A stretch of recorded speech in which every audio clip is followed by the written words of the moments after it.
Bueno, como siempre decimos acá en el canal, buenos días, buenas tardes, buenas noches. Hoy tengo la grata sorpresa de estar con un colega que nos hemos conocido en la vida académica y después profesional y bueno, es Álvaro Flores, que es abogado, escribano y procurador por la Universidad Nacional de La Plata, dirige la revista de contrataciones públicas de IJ Editores, hizo la maestría de abogacía en el Estado del ECAE y una de contrataciones en la Universidad de Castilla-La Mancha. Es docente de algunas casas de estudio y ha publicado numerosos artículos sobre el tema de contrataciones. Álvaro, muchísimas gracias por estar acá y bueno, antes de darte la bienvenida, rompo el hielo diciendo que vamos a hablar un poco de el contrato de obra pública. Y la primera pregunta que nos podremos hacer es, ¿cuál es la diferencia central de forma sintética para que hablemos siempre del contrato de obra pública en un espacio aparte que los clásicos contratos de bienes y servicios? Bueno, ante todo, muchísimas gracias por la invitación. Es un placer y un honor compartir estos espacios que siempre son muy nutritivos para todos aquellos que los quieran consumir y bueno, el ámbito del debate siempre suma, siempre construye. Bueno, la cuestión central es un aspecto que muchas veces parece obvio, pero que a veces en la práctica tiene sus dificultades, que es el tipo de obligación que está en juego para discriminar entre lo que es un contrato de obra y un contrato de servicio. Y cuando hablamos del tipo de obligación, estamos haciendo referencia a la obligación de resultado. La obligación de resultado es la que le da el matiz diferencial al contrato de obra y por añadidura al contrato de obra pública. ¿Por qué es importante poner énfasis en el resultado? Porque es el que va a es lo que va a permitir conferirle una mayor responsabilidad al sujeto contratista en el marco de la relación jurídica que se va a trabar entre las dos partes. El contrato de obra pública entre el Estado y el contratista generalmente privado. Esta obligación de resultado hace que, por ejemplo, el contratista tenga obligaciones que serían adicionales o inexistentes en un contrato de servicios o de adquisición de bienes, como lo puede ser, por ejemplo, las obligaciones que coexisten y sobrevienen a el hito de la recepción provisoria de la obra, que es cuando culminan materialmente los trabajos, y aquellas obligaciones que también se manifiestan en el periodo de garantía, que culmina posteriormente con la recepción definitiva e inclusive en la liquidación final de los contratos. Claro, Y ni que hablar con otro instituto saliente de los contratos de obra en general, que es la responsabilidad por ruina, claro, que tiene un plazo de 10 años desde la recepción definitiva de la obra. perfecto.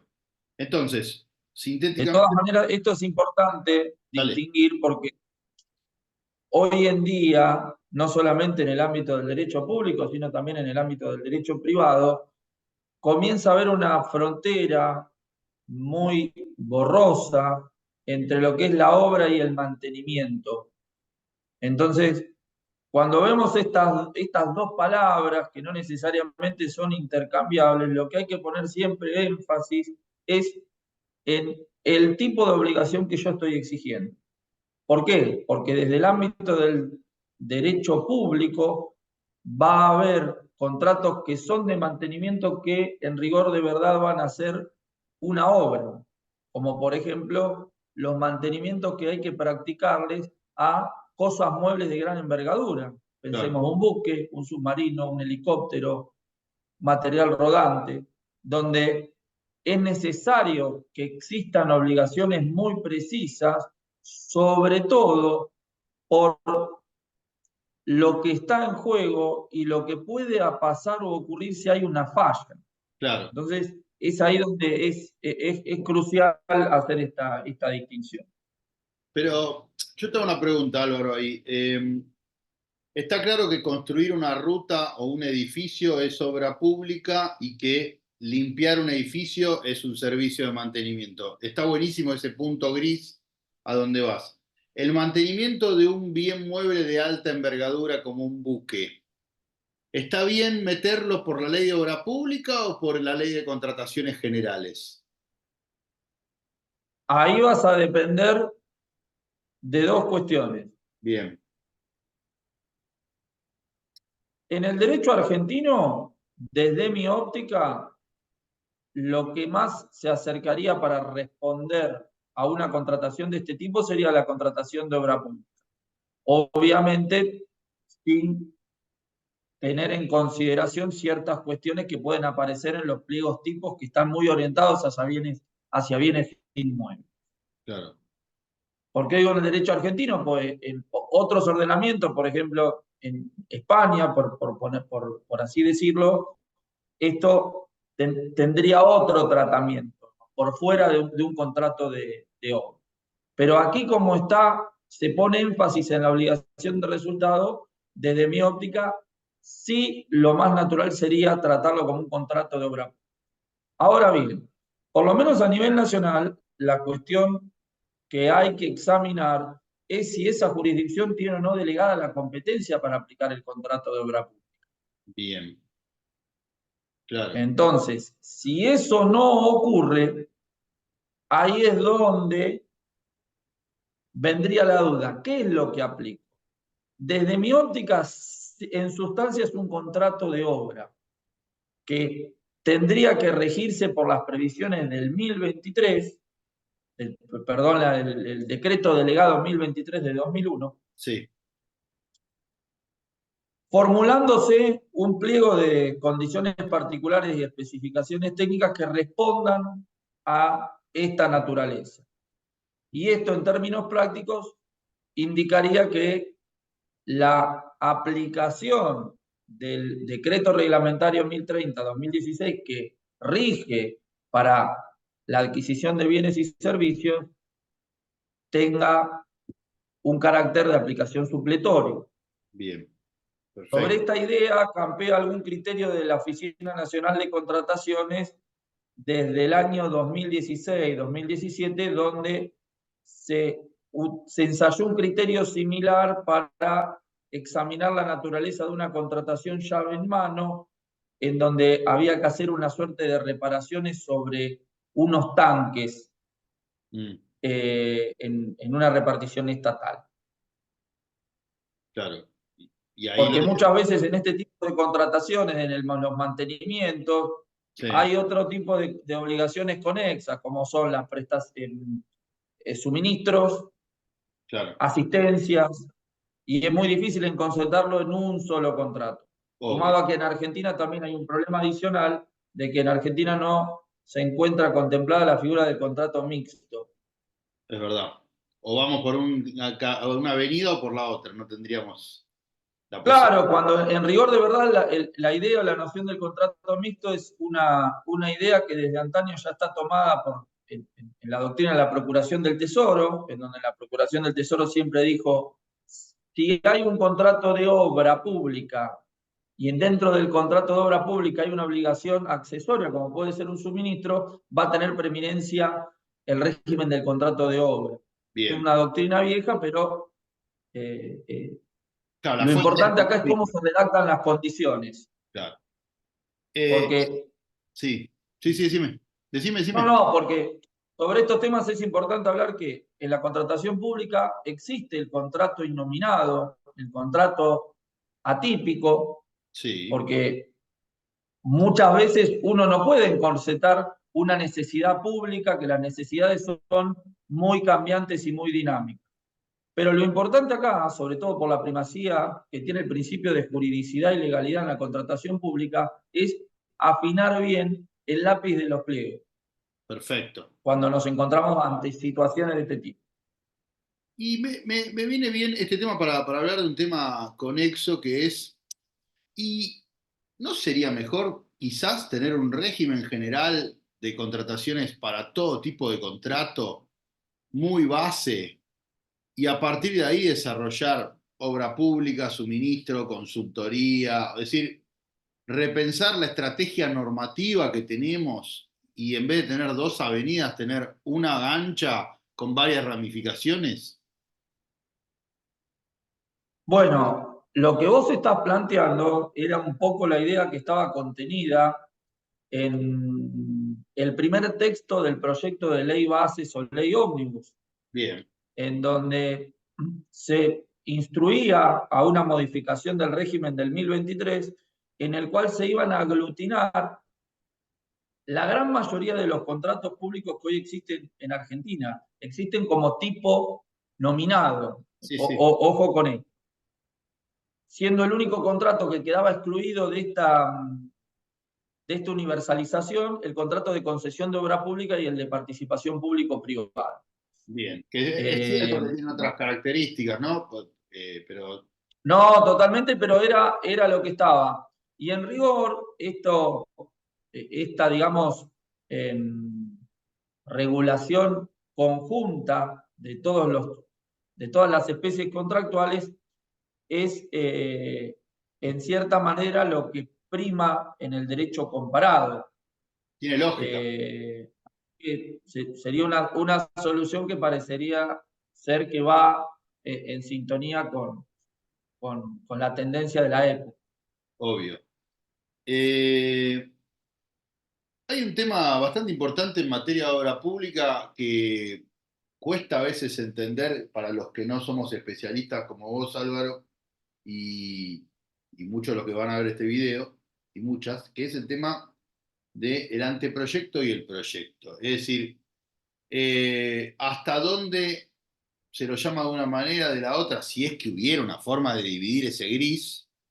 Y es una de las diferencias importantes con el régimen general de contrataciones, ¿no? Porque uno dice, hay que licitar con proyectos, pero si no se puede, vamos con el anteproyecto. Ese sería más o menos el artículo cuarto, dicho de forma casera y coloquial.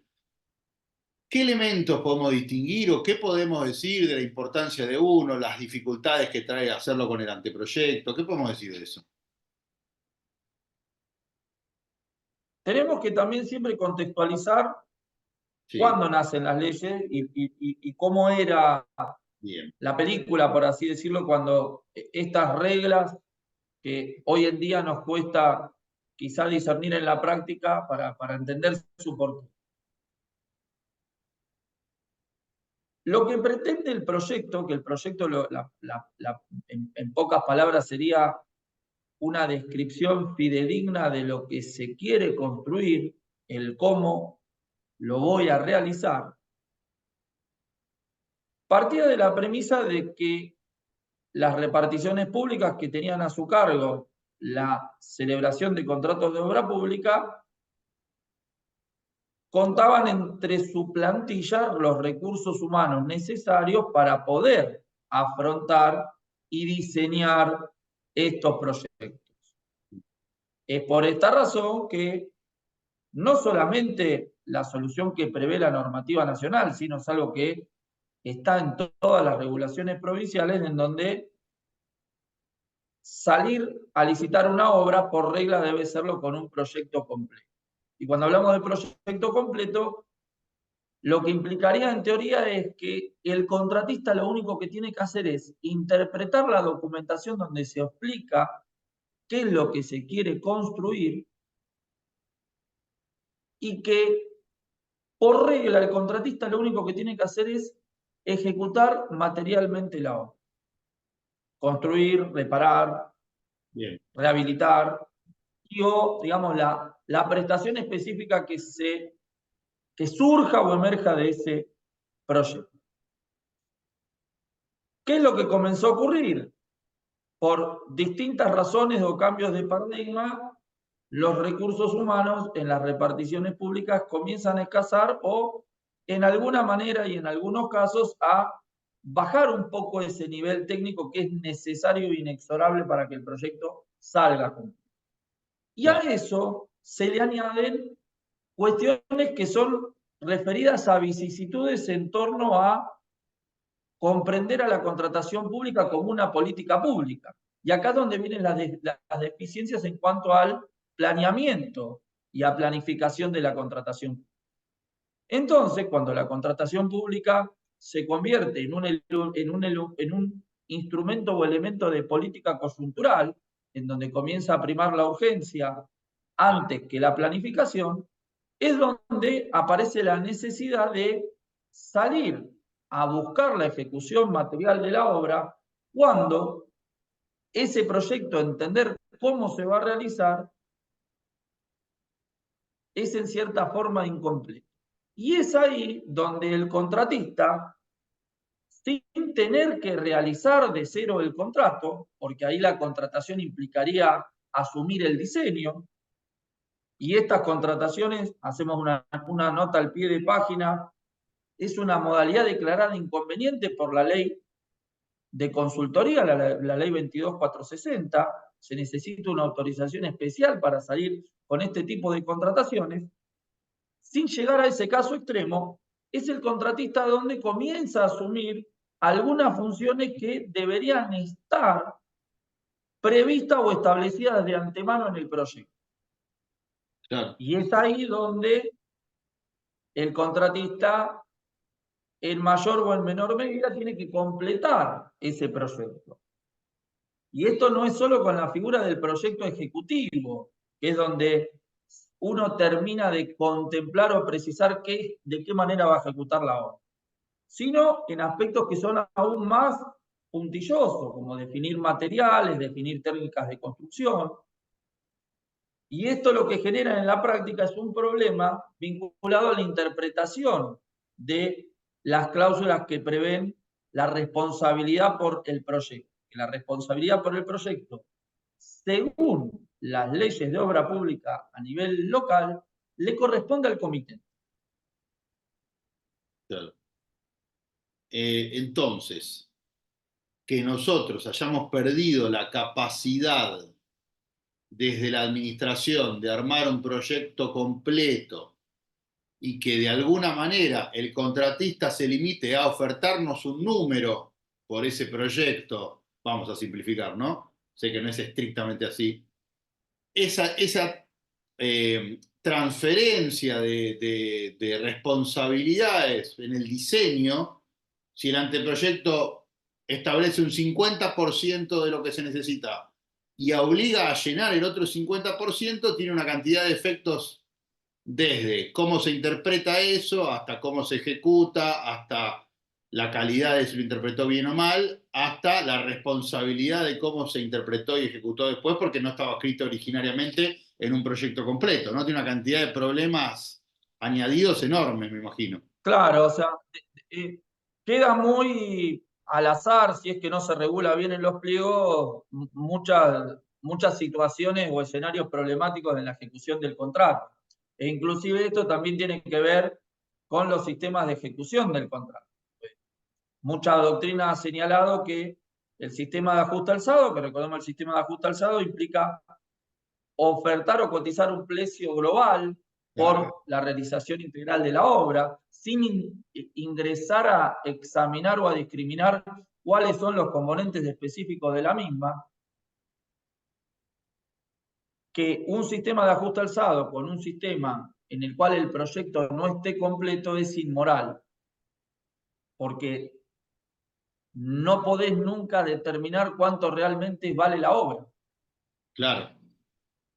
El Estado no me lo dice del Con todo. situaciones que pueden ir en contra del principio de eficiencia de la contratación y, yendo al lado B, por así decirlo, que pueden atentar contra el principio de transparencia. Claro, supongamos, voy a tratar de ordenar un poco esto que estás diciendo. Si yo lanzo un anteproyecto con varias cuestiones incompletas o a definir o a desarrollar, y le pido al contratista que con esa información incompleta me tire un número redondo final, que sería ajuste alzado, sin decirme el metro lineal de cemento vale 10 pesos y el metro de cable vale 5, ¿no? Que sería unidad de medida, que ahí sí en unidad de medida yo le digo, vos cotizame el metro de cable, el metro de asfalto o el metro de, no sé, riel o lo que sea. En ese ajuste alzado, en donde yo le pido, en base a una información incompleta, que me tire un precio redondo y final, le estoy pidiendo magia, ¿no? Al proveedor, al contratista, estoy diciendo, hace magia porque te estoy dando pocas herramientas para pedirte algo muy completo, ¿no? ¿Algo así sería? No, y además hay un problema adicional, que es cómo lo controlás. Claro, claro, Siempre tenemos que recordar que uno de los grandes problemas que hay no solamente en Argentina, sino a nivel mundial, es cómo llevar adelante la administración de los contratos.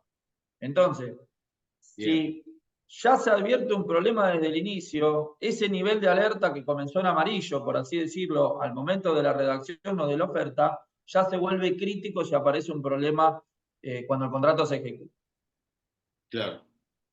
Eh, Por eso es lo que más conviene, sobre todo si uno sabe lo que se quiere construir o hacer, es la definición del proyecto. Porque cuanto el proyecto esté más definido, van a ser menores los problemas que surjan en la ejecución del contrato. claro, Y es por eso que hoy en día, a nivel mundial, se está tratando de buscar o arbitrar soluciones informáticas o electrónicas con el problema del proyecto. Me estoy refiriendo específicamente a la tecnología BIM, que es Building Information Modeling, que son las siglas en inglés, y lo que busca, que es una metodología, no es necesariamente un software, es tratar de examinar cómo va a ser el ciclo de vida de la obra. bien, bien. Y Eh, que esto es importante porque también impacta en cuestiones de eficiencia presupuestaria. Hoy un obvio, tema que tanto aqueja en términos de opinión pública a la Argentina, en donde la utilización de estos sistemas que se están utilizando más para contrataciones del sector privado implican en algunos casos tener un ajuste de costes de entre el 15 y el 20%. Pues uno dice, es decir, gasto de mejor manera lo que yo estoy pensando que voy a construir. perfecto, perfecto. Tiramos por arriba un tema que queríamos desarrollar un poquito, algo dijimos. Ajuste alzada, podemos decir entonces que es un precio único y global sobre la obra a efectuarse. Unidad de medida, justamente como dice la palabra, es ponerle a cada medida que está establecida. Exacto. En la unidad de medida lo que cobra, lo que tiene protagonismo es todos aquellos insumos o prestaciones que son o forman parte de la obra. Y esa sumatoria de las partes es lo que me va a dar el precio total. Bien. Se pueden Lo combinar, que sí hay que ¿no? decir es Se que pueden, es como, se pueden combinar estos dos sistemas también. además de que se pueden combinar, lo que ocurre en rigor de verdad en el contrato de obra pública es que los dos sistemas aparecen en cierta manera entremezclados. ¿Por qué motivo? Porque muchas contrataciones son por ajuste alzado, pero cuando uno va a ver una planilla de cotización no aparece el monto total de la obra, que esa es la oferta, sino que hay una división en donde aparece también el itemizado. ¿Por qué esto aparece? Porque el itemizado termina siendo necesario para dar la posibilidad de aplicar otros instrumentos que son coetáneos al contrato de obra pública, como por ejemplo la redeterminación de los precios. Claro, Uno no puede hacer una redeterminación de los precios si no tiene un aperturado del. de lo que van a Lo necesitar. importante aquí está establece en cuando tiene los sistemas de ejecución, está dado por cómo se aplican los institutos, por ejemplo, del use variable, porque Claro, en el caso de un ajuste alzado, ese itemizado sería meramente referencial a los efectos de la redeterminación de los precios y por ende, si hay que ampliar ese ítem, teniendo en cuenta que es un ajuste alzado, inexorablemente hay que acudir a una ampliación del contrato y justificar por qué se tiene que ampliar o si hay una variación del objeto contractual. claro, Cuando esto se da en el sistema de unidad de medida, como la unidad de medida es siempre estimativa, porque puede estar sujeta a algún error, volvemos otra vez a la importancia que tiene el proyecto, ahí es donde va a cobrar aplicación un instituto de la obra pública que es el régimen de economías y demasía. Cuando hay una demasía es que esa calculada, esa cantidad estimativa fue insuficiente y se necesitó de más. La economía va a ser al revés, se necesitó de menos. Y esto termina siendo trascendente en la práctica porque cuando opera el Instituto de la Economía y la Demasía, no es necesario que exista un informe técnico que respalde esta cuestión. claro. Es más Esto fácil. termina siendo muy relevante porque cuando aparece la necesidad de justificar, por lo menos siempre en el terreno práctico es donde comienza a aflorar alguna dificultad, y esta es una palabra que siempre suelo usar cuando doy clases, aparecen los pantanos. Claro. Eh, para ir cerrando, lo tiramos medio al pasar y hablamos, entiendo yo que me hablabas del proyecto que se trató en enero del 2024, que no tuvo éxito, el de bases de enero, no No, sé no, si... porque ya tuvimos 3 versiones de la ley de proyecto base. Por eso dije el primer proyecto. Bien. Pero supongamos que estamos como legisladores, nosotros dos, cosa que no somos. ¿Verías No. oportuno entonces centralizar en un único instrumento general con distintos capítulos especiales las cuestiones básicas de cómo contratar y cómo pagar y algunas cuestiones más? Todos los contratos administrativos típicos, incluso para utilizarlo para los innominados también. Y después sí desarrollar las particularidades de cada contrato. ¿Crees que sería una idea oportuna? ¿O así estamos bien y que nos quedamos así con el 1023, el 1030 que se usa a veces y no, y el 13064 y etcétera? Creo que podría ser una solución oportuna siempre y cuando ciertas soluciones que son buenas se mantengan. Para mí la Bien, ley de obra pública, si bien es del año 47, tiene soluciones que no son malas, que de han acuerdo. sido inclusive innovadoras y garantistas para la época. Entonces lo que tengo temor es que cosas buenas que tiene la norma desaparezcan. Bien, Por ejemplo, una cuestión no menor que es la traslación de riesgo en el caso fortuito, régimen de intereses, independientemente de que en la práctica haya alguna dificultad de aplicación. Y después lo vinculado a cómo se plantearía la redacción de esa norma. Me parece que eh, sería probablemente una ley que tendería a tener un tratamiento por libro cerrado, pero eso no implicaría de que no tenga una discusión muy madura entre todos los sectores interesados en el régimen de contratación pública. claro. Eh, Inclusive el proyecto de ley base también contemplaba una cuestión que es esencial para la contratación pública y bueno, vos por tu función en la judicatura también lo podés racionar y reflexionar, que es el control que hay sobre la contratación pública.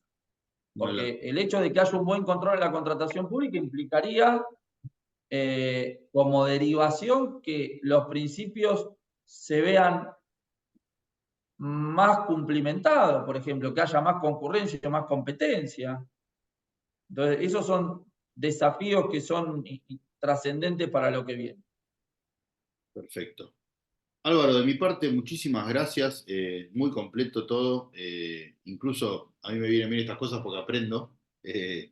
Cuando charlo con los colegas como vos, es un gusto que hayas participado de este canal y bueno, nos estamos viendo en algún evento más lúdico, como un almuerzo o algo así, pero te agradezco un montón que hayas estado acá. Siempre, siempre disponible. Te agradezco muchísimo la invitación y bueno, espero que este interesante debate que acabamos de tener te sirva, sea útil y bueno, que por lo menos mueva un poco la necesidad de pensar, reflexionar y que aprovechemos la libertad de expresión para sumar y sobre todo en este ámbito para generar soluciones porque el abordar estos temas siempre van de la mano con darle algún beneficio, aunque sea muy mínimo, a la sociedad en su conjunto. Y eso es una de las cuestiones más apasionantes que tiene tratar el tema del derecho administrativo y de la contratación pública en particular.